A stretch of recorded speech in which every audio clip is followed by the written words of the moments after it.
여러분들은 감사합니다라는 말을 자주 하는 사람이 되는 게 좋으시겠습니까? 아니면 감사합니다라는 말을 자주 듣는 사람이 되는 게 더 좋을 것 같습니까? 감사합니다라는 얘기를 하는 사람이 더 복된 사람인 것 같습니까? 아니면 감사합니다라는 얘기를 많이 듣는 사람이 복된 사람인 것 같습니까? 꼭 대답하시라고 얘기하는 건 아닙니다. 제가 얘기하려고 하는 거니까. 오늘따라 되게 적극적인 모습을 보여주셔서 살짝 당황이 되는데. 네,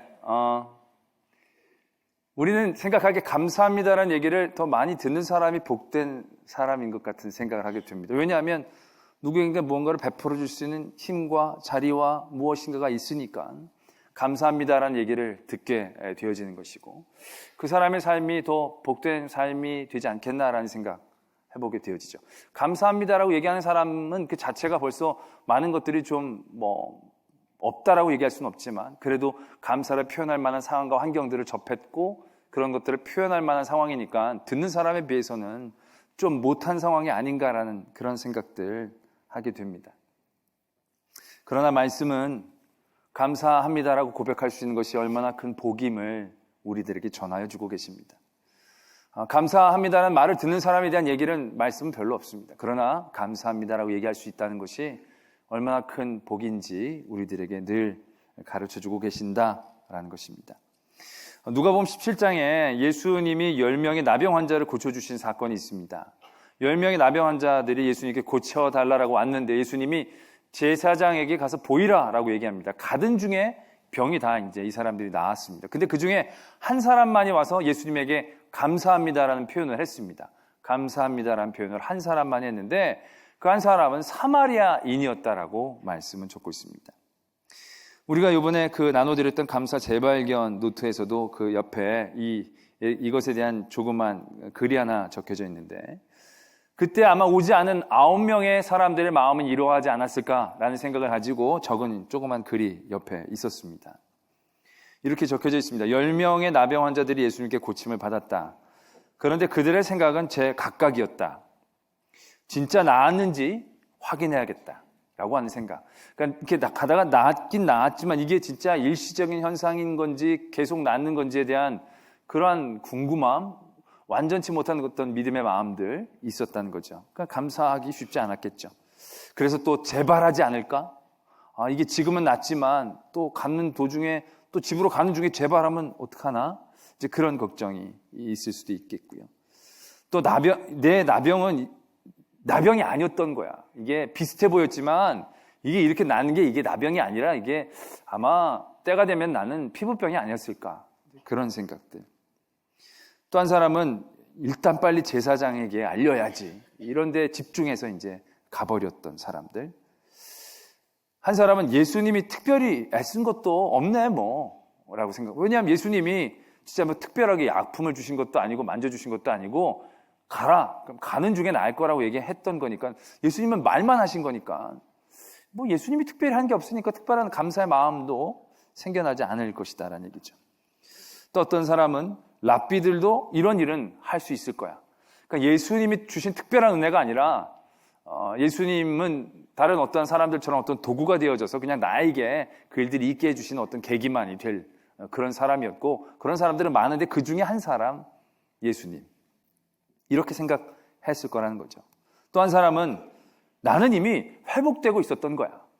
그저께부터 컨디션이 굉장히 좋았는데 이 회복되고 있었는데 그때 마침 예수님이 가라는 얘기를 들어서 내가 난 걸 거야.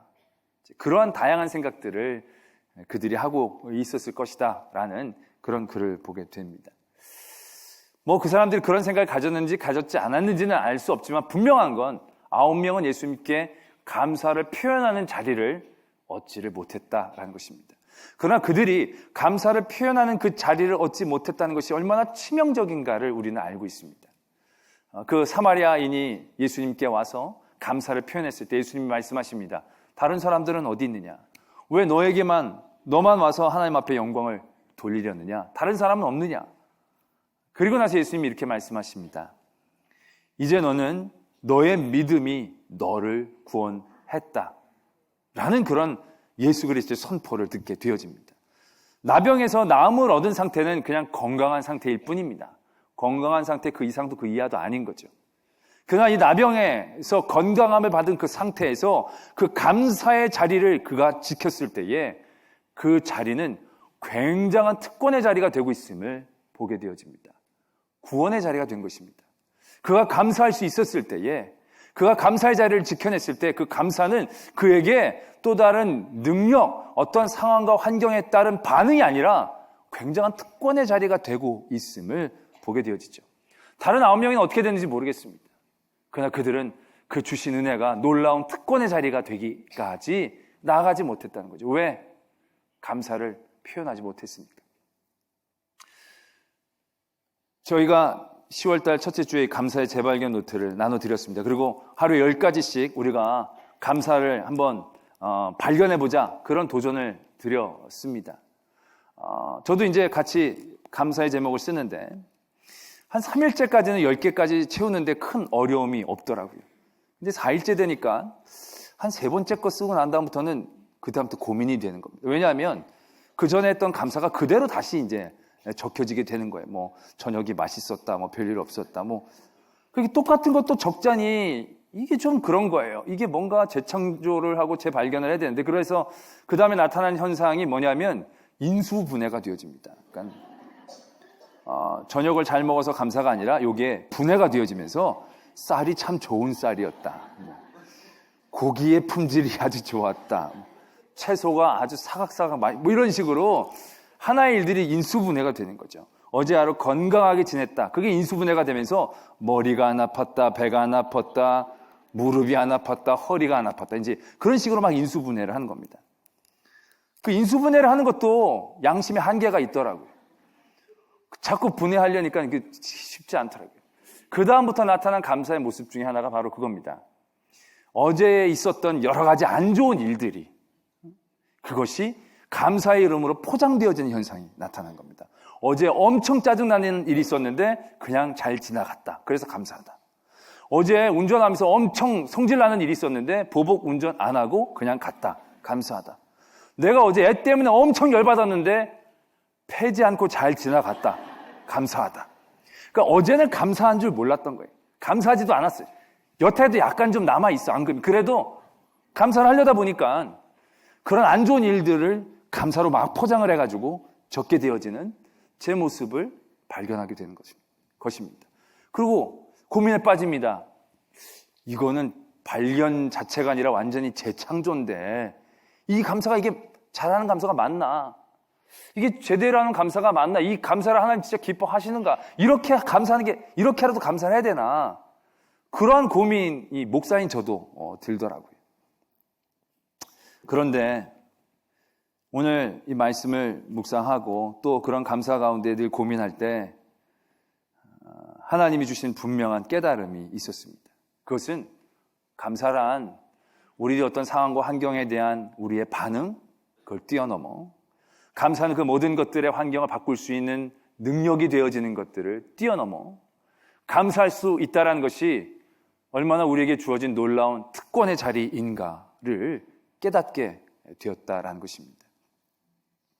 성경에서 감사라는 키워드로 그 감사라는 단어가 어디 적혀 있는지를 제가 쳐봤습니다.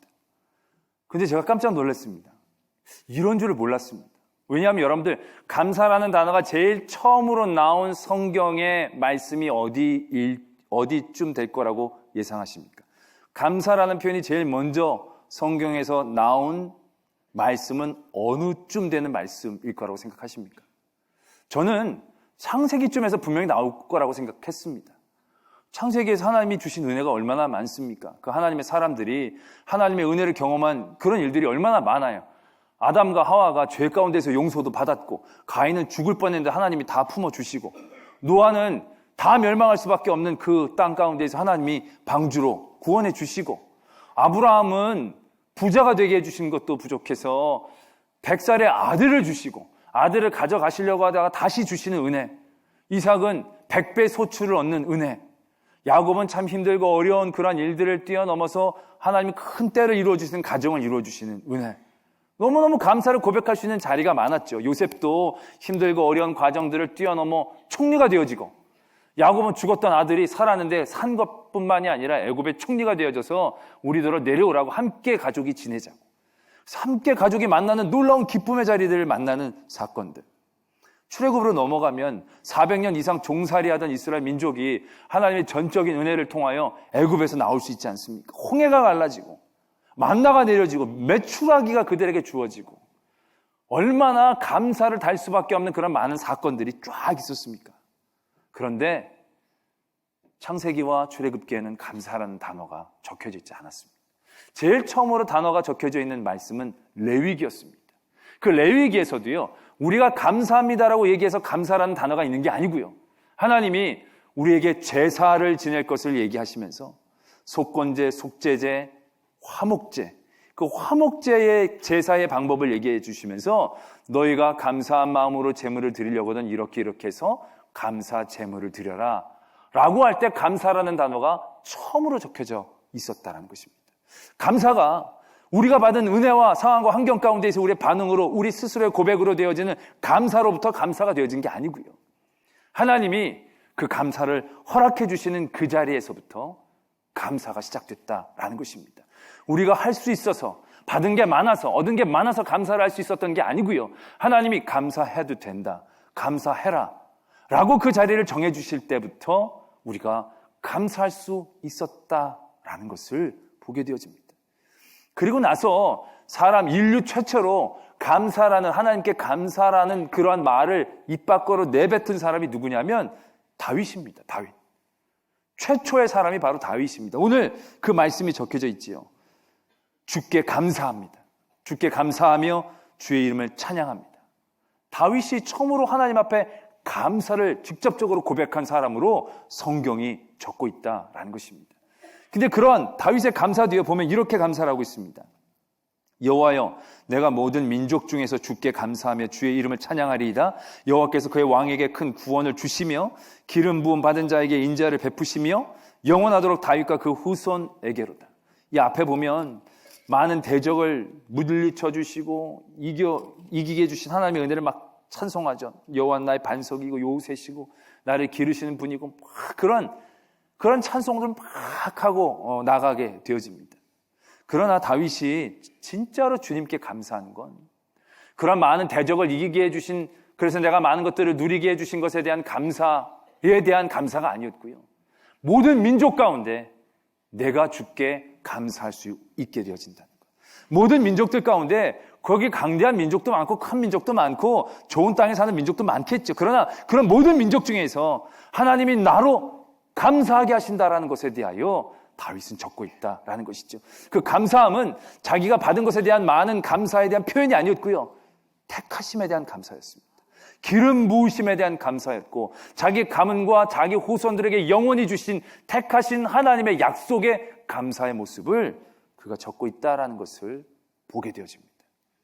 다윗에게 감사란 많은 것을 주신 것에 대한 표현이 아니라 하나님이 모든 것들을 표현할 수 있게 그 모든 하나님이 주신 복들을 바라보면서 나로 감사할 수 있게 하는 그 특권의 자리에 나를 세워주심에 대한 감격과 찬송이 되어진다는 것을 오늘 우리가 보게 되어진다라는 것이죠.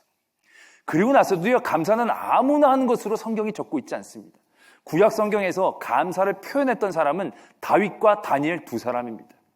요나가 감사함으로 기도했다는 표현이 있고요, 자기가 입술로 감사를 고백한 것으로 묘사되고 적고 있는 사람은 다윗과 다니엘 두 사람밖에 없습니다. 복음서로 넘어가도요, 하나님 앞에 감사할 수 있었던 사람은요, 예수님과 이 사마리아 사람도 예수님께 감사한 거죠. 하나님 앞에 감사한 사람은요, 예수님밖에 없었다는 것입니다. 예수님이 죄로운 자들에게 숨기시고 어린 아이들에게 알려주시는 것 감사하다고, 제자들과 성만찬을 나눌 때 하나님 앞에 감사 기도를 드리는 것, 그 표현에는 아무나 감사할 수 있었던 게 아니었다는 거죠. 그러나 사도행전이 와서 성령이 우리에게 임하시고 성령의 임하심을 받는 성도들 가운데 비로소 하나님 앞에 감사하는 표현들에 대한 말씀이 기록되어지기 시작했다라는 것을 보게 됩니다. 물론 그 안에 하나님 앞에 감사하다는 말을 한 사람들이 분명히 있었겠죠. 그러나 성경은 그런 모든 사람들을 적어주지 않고 하나님이 택하여 주시고 기름 부어 주시고 하나님이 그를 통하여 사용하신 그 사람이 감사의 표현을 하고 있다는 것에 대하여 우리에게 알려주고 계신다는 것이죠. 또한 성령의 임재하심을 받은 성도들 가운데 그 감사의 표현이 허락되어진 것을 우리에게 알려주신다라는 것입니다. 감사는 우리에게 주어진 특권입니다. 우리에게 주어진 놀라운 은혜의 자리인 것입니다. 아까 그런 모든 감사를 할 때마다 이게 감사가 맞나? 이게 좋을 거 진짜 마음의 심정적으로는 감사라고 얘기할 수 없는 어렵고 안 좋은 상황들이 내 가운데 계속되어질 때 그걸 나중에 포장지만 감사로 싸가지고 하나님 앞에 감사하는 게 이게 제대로 된 감사가 맞나? 라고 생각하기 이전에 그런 상황과 환경 가운데에서 감사를 떠올릴 수 있고 감사라는 포장지를 씌울 수 있는 그 자리에 내가 있음에 대한 그 자리에 대한 그 권리가 그 은혜가 얼마나 놀라운지를 우리는 먼저 깨달을 수 있어야 한다는 것이죠.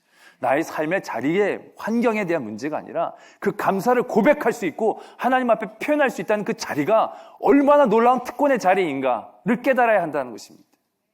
지난주에 우리가 하나님 앞에 큰 특권을 받은 것처럼 그 특권에는 책임과 의무가 따른다라는 그런 말씀 지난주에 드렸었는데 우리가 감사를 해야 된다는 많은 책임과 의무를 짊어졌다는 그 자체는요, 뒤집어서 보면 그게 얼마나 특권의 자리인가를 알아야 한다는 거죠. 내 안에 진심으로 정말로 감사하기 힘들고 어려운 삶의 자리에서도 성도는 감사해야 된다라는 얘기를 듣고 그 말씀이 마음에 박혀서 그래도 하나님 감사합니다.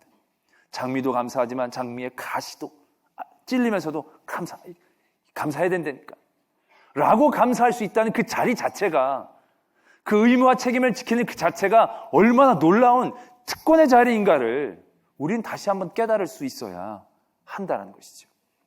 빌립보서 4장 6절에 이런 말씀이 있지 않습니까? 아무 것에서 염려하지 말고 오직 모든 일에 기도와 간구로 너희 구할 것을 감사함으로 하나님께 아뢰라 이런 말씀이 있습니다. 우리는 이 말씀을 이해할 때 모든 기도를 감사함으로 하나님께 아뢰라. 우리의 기도가 간구가 하나님 앞에 관철되기 위해서 중간중간에 감사를 끼워 넣어야 하는 그러한 형태로 우리는 이 말씀을 이해하죠. 하나님 너무너무 배가 아프고 힘듭니다. 고통스럽습니다.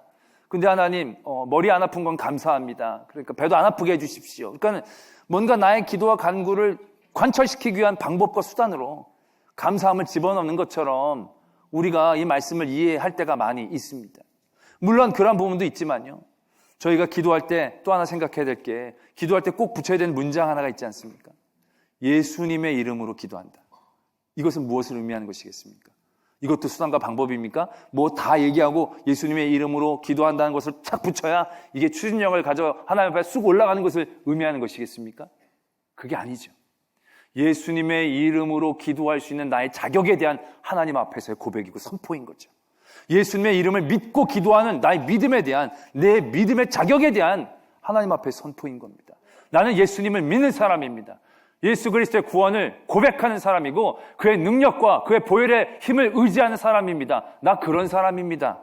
자기 자격에 대한 표현인 것입니다. 마찬가지인 거죠. 모든 기도를 감사함으로 아른다는 것은 감사함을 할 수 있다는 나의 자격을 하나님 앞에 선포하는 것입니다. 모든 기도와 간구, 어려운 일들이 많이 있지만 그래서 하나님 앞에 기도하고 간구할 수밖에 없는 나의 삶의 자리이지만 그래도 내 자리가 그렇게 힘들고 어려운 자리만은 아니라 끝까지 감사함을 붙잡을 수 있는 하나님의 특권의 자리에 내가 있음을 선포하고 고백하는 그 자리에서 하나님 앞에 기도하는 겁니다. 기도의 제목에 추진력을 붙여서 보내는 게 아니고 하나님 앞에 기도할 수 있는 자리에 내가 서 있음을 의미하는 것이 감사이다라는 것이죠. 때문에 감사는 우리가 그 무엇과도 바꿔서는 안 된 그 어떤 것에서도 흔들리지 않아야 할 우리의 놀라운 권리이자 힘이 되어진다는 것을 분명히 깨달아야 한다는 것이죠. 우리의 자격이 되어진다는 것입니다. 다니엘이 아까도 말씀을 드렸듯이 감사를 하나님 앞에 고백했던 사람이죠. 그걸 성경은 적어 주었습니다. 다니엘을 모함하는 사람들의 함정에 빠지죠. 그런 함정에 집어넣으려고 왕 외에 다른 것에 기도하면 사자굴에 집어넣는다는 법을 만들죠. 근데 말씀에 보면 그 조서에 어인이 찍힌 것을 알고도 다니엘은 집으로 돌아와 예루살렘을 향한 이 창문을 열고 3번 기도하며 하나님께 감사하였다. 말씀은 그렇게 적고 있습니다. 다니엘이 그 가운데 왜 어떻게 어떠한 이유로 어떠한 힘으로 그런 일들을 행할 수 있었을까? 그 조서에 어인이 찍힌 줄 알면서도 창문을 열고 보란듯이 창문이 닫는다고 기도가 상달되지 않는 건 아닐 터인데도 불구하고 다니엘은 창문을 열어 제꼈다는 거죠. 왜요? 그 어느 누구에게도 빼앗기지 않을 나의 가장 고귀한 특권이니까. 그 어떤 것에서도 숨겨야 될 이유가 없는 가장 아름다운 나의 권리이자 하나님의 복된 자리이기 때문에 다니엘은 그 무엇보다도 바꿀 수 없는 그 자리를 지키는데 주저하지 않았다라는 것이죠. 왜요? 그에게 감사의 자리는 가장 귀한 자리, 특권의 자리였기 때문에. 상황에 감사할 수 있는 상황은 아니었겠죠. 그가 어떤 감사를 드렸을까 고민해 봅니다. 그 자리에서 그런 함정에 빠진지라 그런 사람들이 있음에도 불구하고 내가 이렇게 기도할 수 있음에 감사, 뭐 그런 감사 아니었겠습니까? 아니면 그런 걸 다 뒤로 하고 그냥 감사합니다. 지금까지 지내온 것 주님의 크신 은혜, 지금 내가 사자굴에 들어가도 너무 감사합니다. 감사의 자리를 소중하게 여겨 그것이 자기의 자격이 된 거죠. 자기의 삶의 위치가 된 것이고 그것이 하나님 앞에서의 은혜 받을 당당한 이유로 세워지는 것을 우리가 다시 한번 발견하게 되어진다라는 것입니다. 감사는 그런 것입니다. 우리는 감사가 굉장히 편하고 쉽고 싸고 단순하고 나오는 그러한 표현이라고 생각하지만 하나님 앞에 감사할 수 있다는 건 여러분들의 능으로 되는 게 아닙니다. 하나님 앞에 감사할 수 있다는 것은 여러분들의 생각과 기억력으로 되어지는 게 아닙니다. 하나님 앞에 감사할 수 있다는 것은 여러분들이 많은 걸 가진다라고 될 수 있는 게 아니다라는 것입니다. 하나님 앞에 감사할 수 있다는 것은 하나님이 우리에게 주신 놀라운 복된 자리인 것입니다. 감사합니다라는 얘기를 많이 듣는 사람, 그 사람의 삶의 자리는 괜찮은 자리일 겁니다. 그러나 그의 마음이 늘 풍성하고 기쁘다라고 얘기할 수는 없을 것입니다. 그러나 감사합니다라고 얘기할 수 있는 삶의 자리는 세상적으로 보기에는 좋지 못한 자리일 수도 있을 것입니다. 그러나 감사합니다를 고백할 수 있는 그 사람의 마음은 하나님의 나라일 것입니다. 그가 감사합니다라는 얘기를 듣는 사람보다 덜 가졌을지라도 더 웃을 수 있을 것이고요. 덜 건강할지라도 더 힘있게 살 수 있을 것이고요. 덜 높을지라도 더 당당하고 자신 있게 살 수 있게 되어질 것입니다. 하나님께 감사할 수 있었던 모든 성도들이 가졌던 삶의 모습을 다시 한번 바라봅니다. 그 어떤 누구보다도 당당하고 그 어떤 누구보다도 기뻐하며 그 어떤 누구보다도 하나님 앞에 찬송하는 자리를 잃지 않았던 승리의 자리임을 우리는 기억하게 되어진다는 것이죠. 그러한 감사의 특권 빼앗기지 않기를 바랍니다. 힘들고 어려운 일들이 많다 할지라도 그런 일들 가운데 그 놀라운 자리만큼은 내놓지 마십시오. 감사 제목 하나도 생각나지 않는다 할지라도 하나님 앞에 감사한다라고 고백할 수 있는 나의 의무와 책임들을 떠올리는 그 놀라운 특권의 자리만큼은 내놓지 마십시오. 그걸 뺏기면 수백만 가지 하나님의 은혜는 다시금 우리가 얻을 수가 없을 것입니다. 그 자리 지키면 몇 가지 안 되는 고난 가운데 지금은 힘들지만 하나님께서 주시는 수억만 가지의 감사의 제목을 깨닫고 다시금 놀라운 하나님의 은혜의 자리로 나가 승리하는 성도가 되어질 것입니다. 기도하겠습니다.